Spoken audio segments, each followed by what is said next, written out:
6ஆம் வகுப்பு தமிழ் இலக்கண பகுதி வினா விடைகள். இலக்கண அடிப்படையில் சொற்கள் டேஸ் வகைப்படும் அப்படின்னா 4 வகைப்படும். வினைச்சொல், இடைச்சொல், உரிச்சொல், பெயர்ச்சொல். இதான் அந்த 4 வகை. ஒன்றன் பெயரினை குறிக்கும் சொல் தான் பெயர்ச்சொல் அப்படிம்பாங்க. பெயர் சொல்லையும் வினை சொல்லையும் சார்ந்து வரும் சொல் இடைச்சொல். இது தனித்து இயங்காது.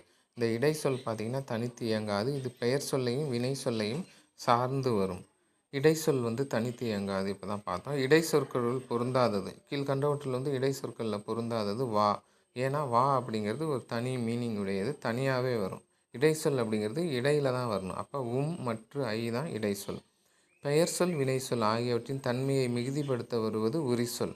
பெயர்ச்சொல் வினைச்சொல் ஆகியவற்றின் தன்மையை மிகுதிப்படுத்த வருவது உரிச்சொல். உரிச்சொல்லுக்கு மிக சிறந்த எடுத்துக்காட்டு அப்படின்னா மா தான். ஓகேவா? மாங்கிறதுக்கு பார்த்தீங்கன்னா பெரிய, சால சிறந்தது அப்படிலாம் மீனிங் வரும்.